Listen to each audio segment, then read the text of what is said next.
Peace and blessings, everyone. I hope all is well with you all. I know it's been a while since I've been on here. I know it's been a while. Um, actually, I wanted to come on here and give you all an update about me because I will be doing more uploads. Pretty much, I will be doing more uploads regularly on a regular basis. It might be this week. If it's not this week, it's gonna be. It will be pretty much like probably maybe starting next week. I will be doing uploads a little more on a regular basis, but um, well, I wanted to come on here and I want to talk about. First of all, I would like to thank you all for those of you who have just subscribed. I would like to definitely thank you all for subscribing to my channel, showing support, showing love and support, commenting and liking. And also, I definitely like to thank you all, those of you who have already been subscribed. And I would like to thank you all for your support and liking and definitely commenting on my content. I noticed it was some videos that got some hits anyway. The one that they got the highest hit pretty much is the Lilith in the first house video.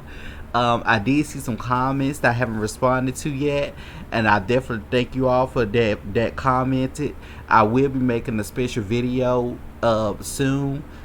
I will be making a special video addressing those comments, addressing you all comments, each of you all comments.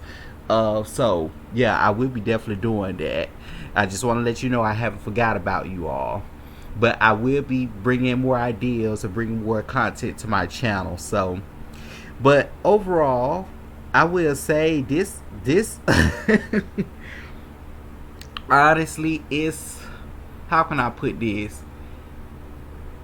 This year pretty much has, especially due to the transits going on, this year pretty much has been, I will say it started off as a doozy, but at the end of the day, um it turned out, it's like at the end of the year now, it turned out to be pretty interesting, let me put it that way.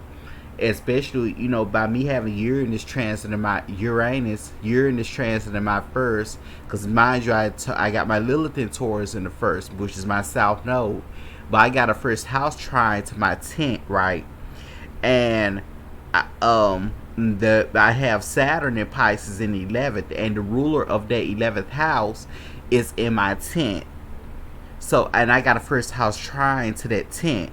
So I will say, so far I have, surprisingly, I have came on the show with some, I have been on a celebrity show, and I also have chatted with the celebrity, unbelievably, because I've because I have, due to, by me having Saturn in the 11th, and the ruler of that is in the 10th, and the 10th house is like a people of high status and high value, and the 11th house is pretty much, the 11th house is fame. And like I said, I got a first house trine to that 10th. Actually, I got a grand earth trine in my chart, but I got a first house trine to the 10th. And here's the thing, that grand earth trine, it is my trine. It is the trine actually from the 1st to the 10th. It is that trine. But with that being said, I mean, this year been interesting. I don't know where all can I start, but this year has been interesting so far. Um, I will say that um I have learned a lot, of course. I even learned some profound things. I have learned a lot, of course. Not only that, but during this season, during the Virgo season, it's like I've been seeing even more practical results. I've been actually seeing more practical results during Virgo season here, because this is the time of harvesting, right? But I will say, during the time while Saturn was in Aquarius. Oh, and by the way, before I continue, I know you all used to seeing my face, but you all won't be able to see my face right now because what I'm doing, I'm actually ordering a camera with better quality and content. So, I mean, with better quality, with better vision quality. So, I ask you all, please bear with me. I know you all see my computer background here, but back to what I was saying was that over the course of I say from last year all the way up through this year, during the time while Saturn is in Aquarius, Saturn actually transiting Aquarius on my 10th house, on my 10th house cusp. Actually, Saturn actually transiting Aquarius on my 10th house cusp. So because I have Aquarius even on the 10th, I mean intercepting that 10th house on the 10th house cusp. It actually is intercepting the 10th, kind of intercepted it. So, with that being said, I feel that it was what it was doing was that number one, it was teaching me about friendships. It was showing me about friendships, actually. It was actually I went through ups and downs over the past year about friendships. That's been pretty prominent, especially due to me having Saturn in 11th. Because when you have Saturn in 11th, of course, you're gonna experience problems within friendships. Because the 11th house is the house of friendships. You're going to experience problems within friendships, but at the end of, and of course the rule of that is in my 10th. But you're gonna experience problems within friendships for those of you who have Saturn in 11th. You're going to experience problems and issues within your friendships, but yeah, at the end of the day, you're gonna make friendships that are beneficial and long for the long term. For me, way how my chart set up is that I would make friendships with people who are powerful. I would, especially with that first house trying to that 10th and the ruler bit of that Saturn, with Saturn's place being and of the 11th being in the 10th. I would make relationship. I would pretty much be creating connections with people that are very beneficial. They could even be potential long term, but they're powerful. It's very beneficial, big beneficial connections. But it's people who are powerful. I'm going to be honest. I always had relationships and things of that nature with people who are like, I would say, high value or in a position of power, or connections with people who are in a position of power or high value, or maybe even people who are quote unquote seen kind of hard to get. I always, because me personally, in relationships, for example, or dating, or romantically, I always tend to attract, or even friendships, I always tend to attract high value people. Even I always tend to attract high value people. You know, cause with that Lilith in the first, that South Node in the first represents a high value person, especially with that trine to my 10th, which is the 10th house, as stated. It's about high value, but coming into this it's like coming into this lifetime. And I'm gonna be honest with you, those of you who are high value, in my opinion, and you will have people who will sit up here and they would say things like, this person think they more than anyone and things of that nature. Maybe to us, maybe to a degree, in a sense. So some of them, yeah, they can be so cocky they can get ahead of themselves and they can let their status go to their head. But yet at the end of the day, I used to think that, but at the end of the day, that actually, some of those people they're just evolved at a they just evolved at a spiritual level. Actually, it may not be that they're pretty much, and I had to see this from a perspective. I know people may disagree with me, or some of you all may disagree with me, but I had to learn from a different perspective. At the end of the day, it could be also that you evolve at a spiritual level, at a soul level, and then maybe what you have, maybe the type of person you have to evolve into. Me personally, I had to me personally. I was like, I used to wonder why I always attract high value people unintentionally, but the reason why I attract them is because I learned that they're a reflection of who I am subconsciously and who I am evolving into, or what I will be evolving into at some point. That's what I learned, and a side of myself that, and a part of myself that I would have to, that I would be getting in touch with at some point. Um, because of course Taurus rules luxury things, things of that nature, pleasure, luxury things. Um, and in this case, it can even rule high value type people.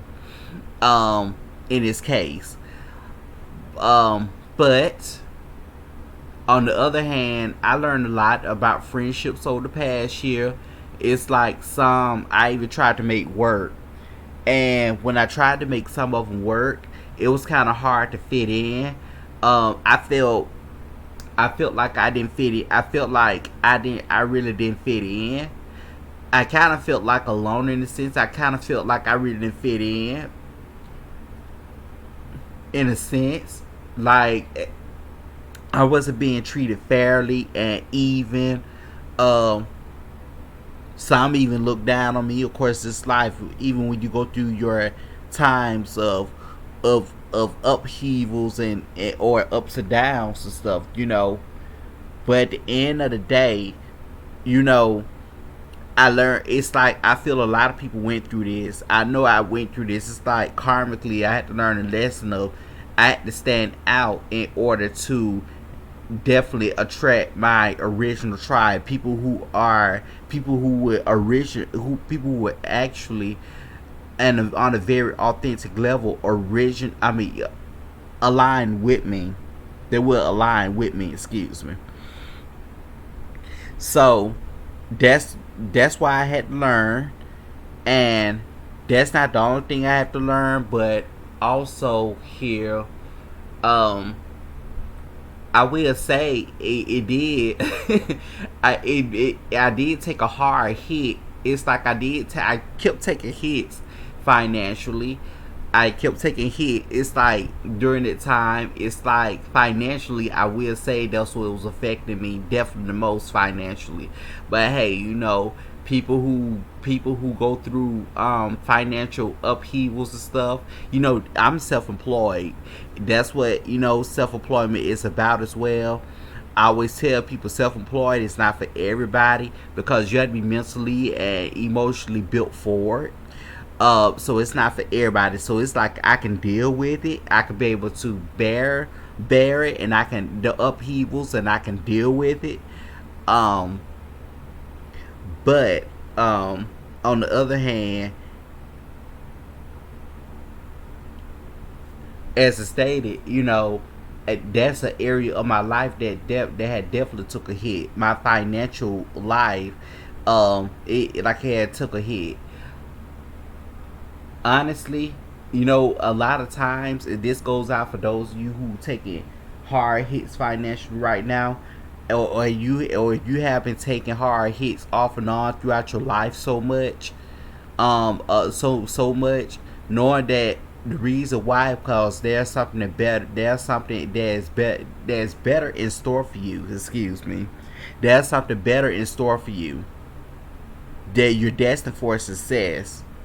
When those things like that happen, you're destined for a breakthrough. You're destined for success.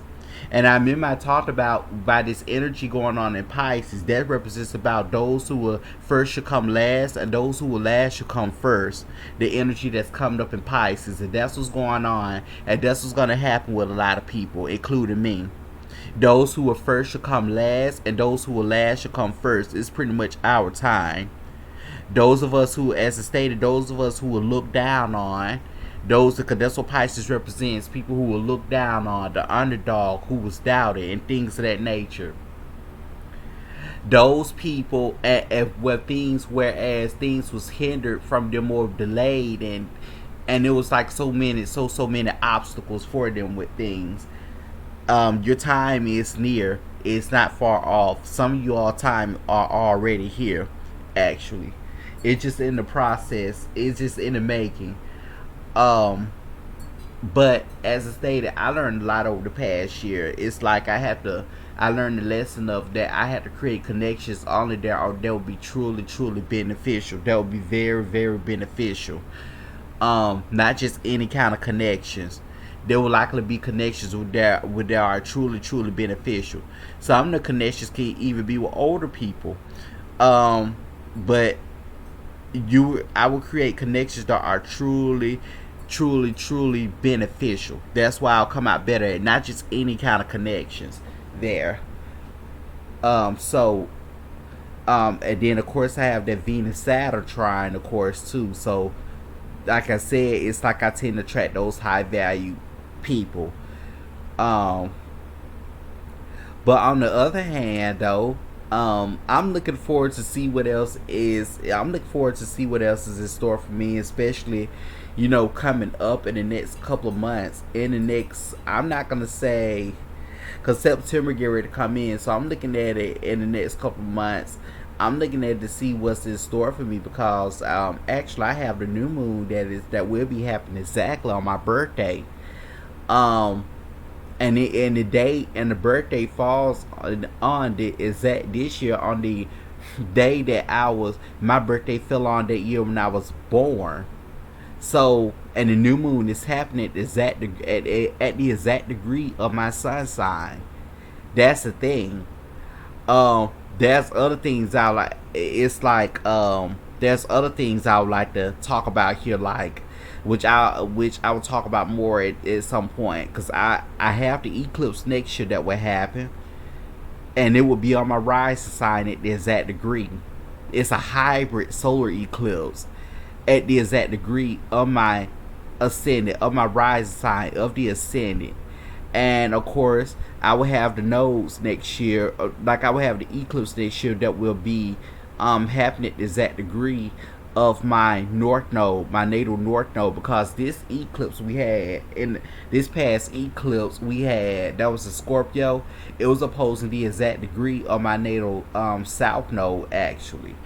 Actually, my inverse nodal return will be coming up next month. So, um, it's like,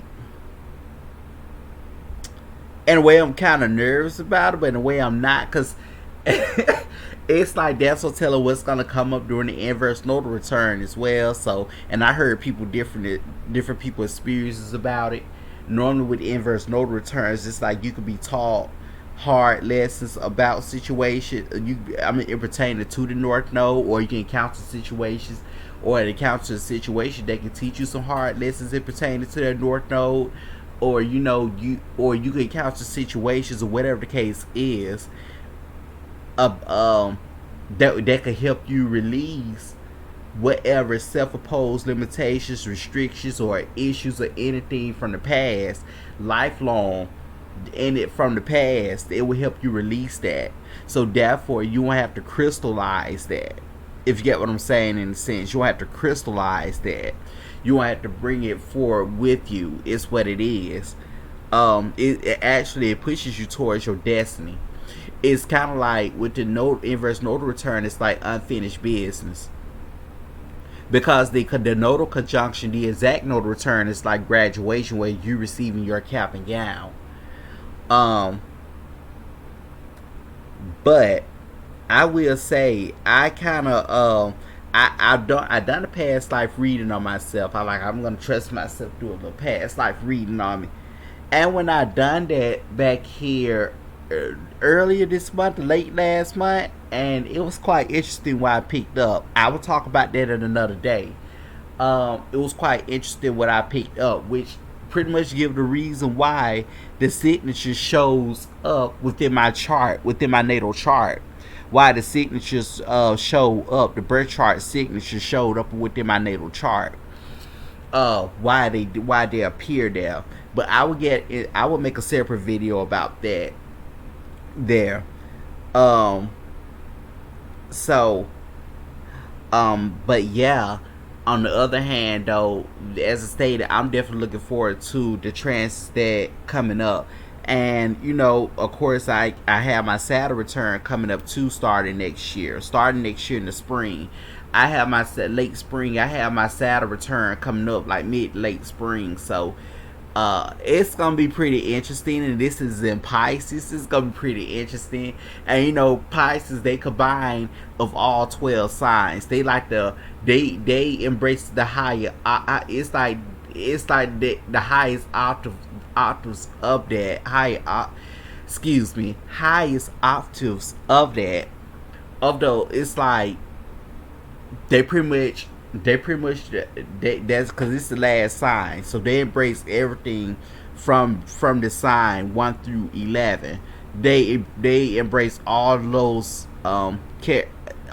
experiences and things, because normally, because everybody in their chart, even though they don't have nothing placed there, but some don't have nothing placed there, no planetary energies, anything placed there, but at the end of the day, something is ruling that house, and all them signs are in a person's chart. Something is ruling that house for what you do, even though the house is empty.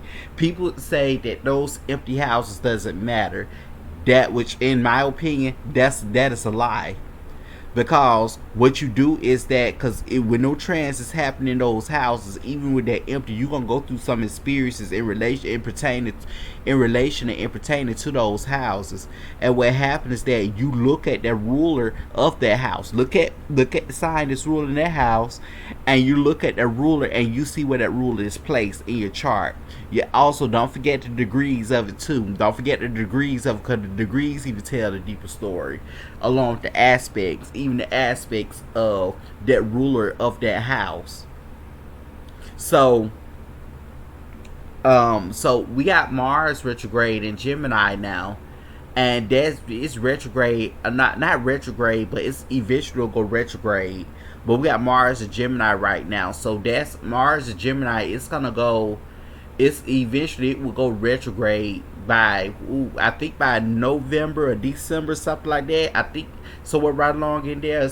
It's a long transit there, but because I have Mars transit in my second house, and mind you, I did talk about things dealing with. I did talk about how the opposite sign of where your sun sign is placed, the opposite house of where your sun sign is placed in, that is your earth. They call it the earth sign.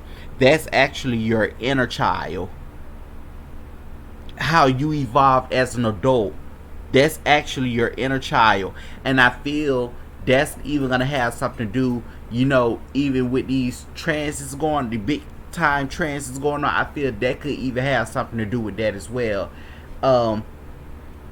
Actually, because the earth sign, it's like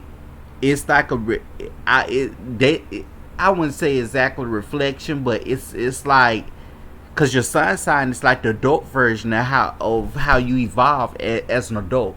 But see, it's like the exact same degree, the opposite house, but the exact same degree. It's like how you evolved as time went along. With Gemini in the second house, my sun being on the 8th house, cause by me having Gemini in the second house, it's like it's more so like it's like I remember when I was younger, I had to go through speech therapy when I was real young. It was brief, it wasn't long. I had to go through speech therapy due to how I was speaking. That's Gemini in the second, due to how I was speaking. And it's like, with that being said, I learned to articulate myself as time goes along. I had learned to articulate myself with Gemini in that second house. Also, Gemini in the second house deals with that. Actually, that's the player aspect. Actually, I mean that Gemini rules the trickster. That even like that even people think it's like just Mars and Leo, but it's also Gemini in the second house too. Besides Mars in that fifth, if you have Mars in the fifth, Gemini in the second house is like, because that actually rules like the person who could be like a player of some sort, or they can use what they got to get what they want. Because Gemini in the second house, they pretty much they pretty much about money making quick money making activities like freelancing and trading and writing and things of that nature. That's what they do. Gig work. That's what, and generating multiple streams of income, which what it represents.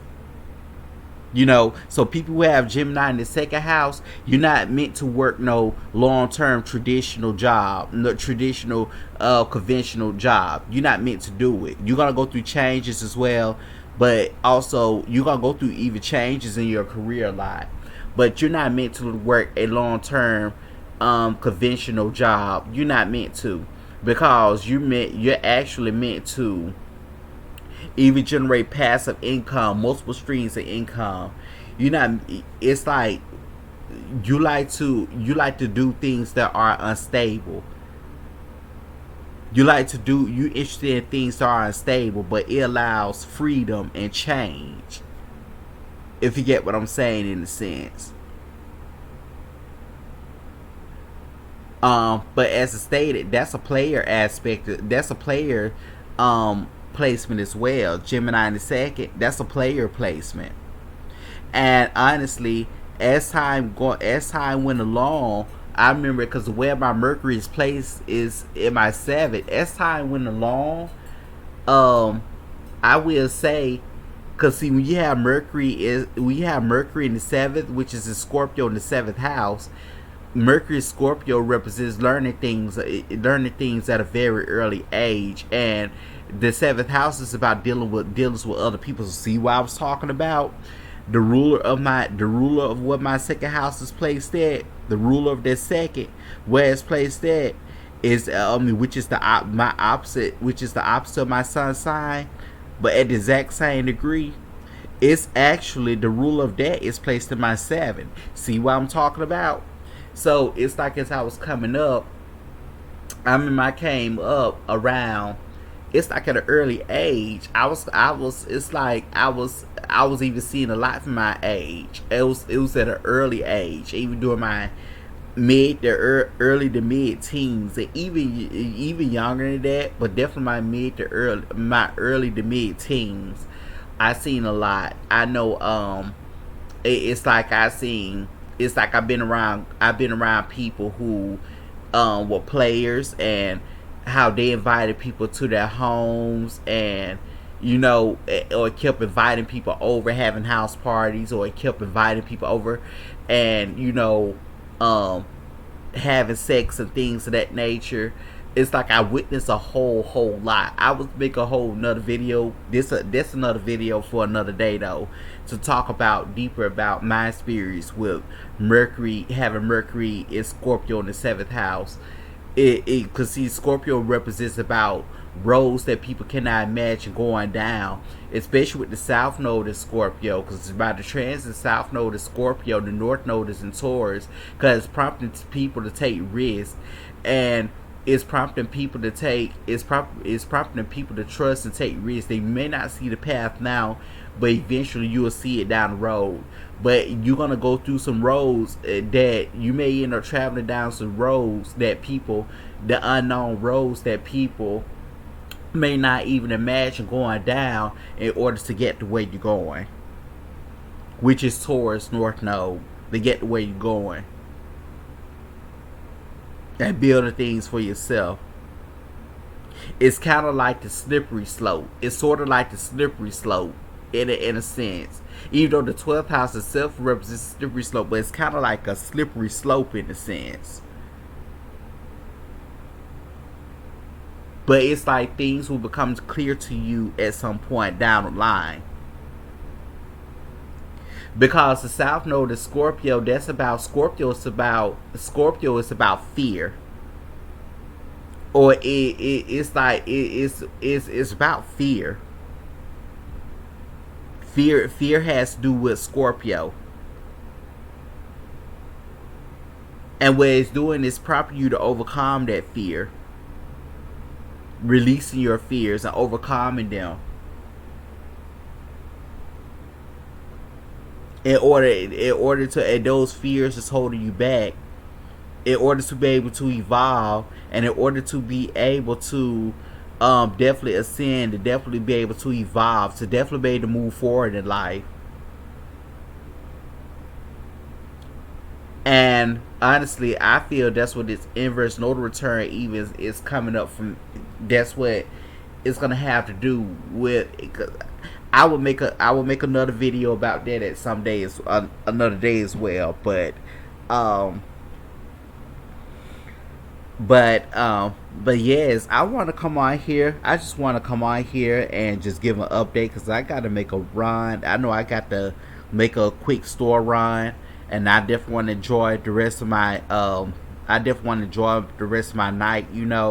I will say the gift about being self-employed, you won't have to worry about nobody telling you what to do or things of that nature. You have the freedom to do whatever you want. Even though you're going to go through financial ups and downs, you will do that. You will go through financial ups and downs.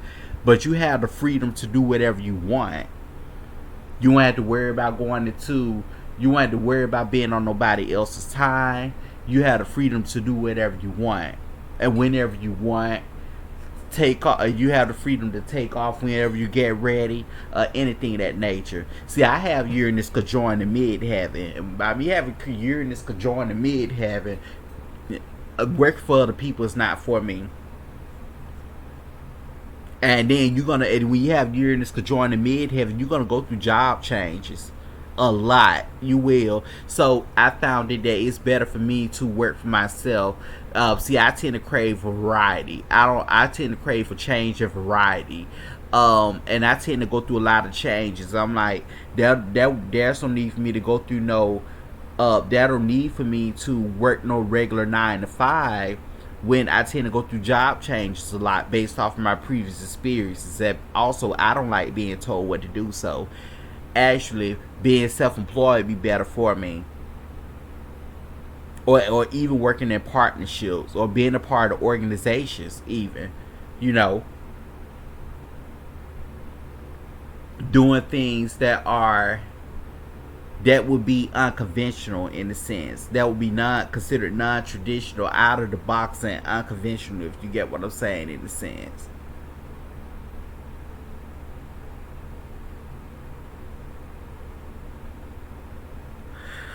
But this is what I want to come on here and talk about. I want to give an update, but other than that, I've been doing pretty well so far. Overall, I've been doing pretty well. Chances are I will be back on here tomorrow to definitely talk about some more things. It's because I will be talking about some more things.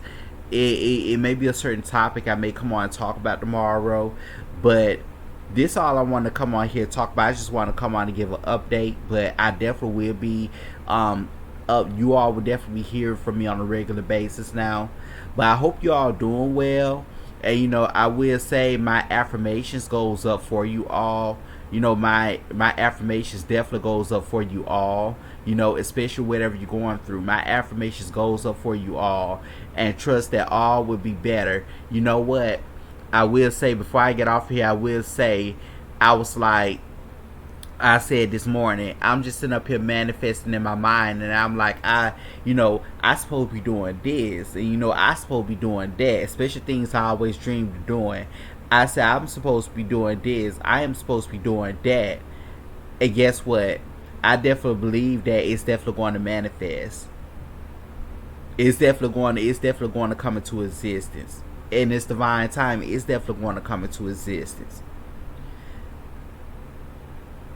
I want to say this: no matter how small the blessing may seem, no matter how small the opportunity may seem, guess what?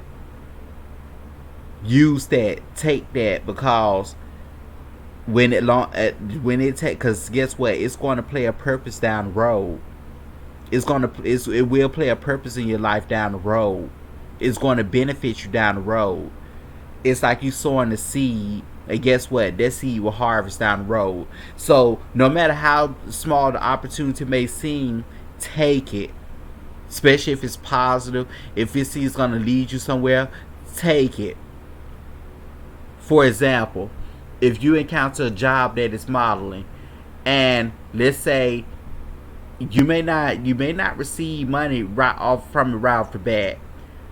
Get like you may not receive money from it right off the bat, but you're gonna receive things. For example, I'm just using this as an example, like content and stuff, your own content, like content and stuff through the other person.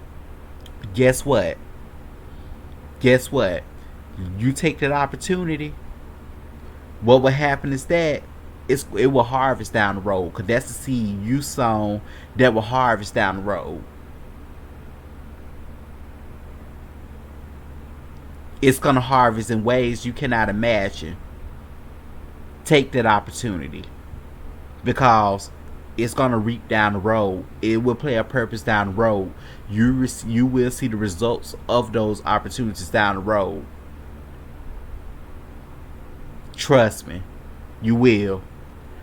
But this what I wanted to come on here and talk about. I wanted to give you all an update on me. But as I stated, I would definitely keep you all in my. I definitely send affirmations up to you all. My affirmations goes out to you all, especially those of you who are going through a hard time or anything. My affirmations goes out for you all, for all of you on my channel, all of you as my subscribers on my channel, and anyone else out there. My affirmations goes up for you all. And my affirmation is also that, that whoever you believe in, whatever higher power you believe in, or whatever the case is that you are divinely protected, heavily guided, and divinely supported at all times. You know, but my affirmations definitely goes up for you all, for any blockages to be removed, and for you to also to be successful, and for you to succeed in whatever you do, and for those of you to find your purpose and align yourself more with your heart chakra, and overcome any obstacles that you've been dealing with, even spiritual obstacles. This I want to come on here and talk about. But I will be back on here tomorrow. But until next time, peace and blessings.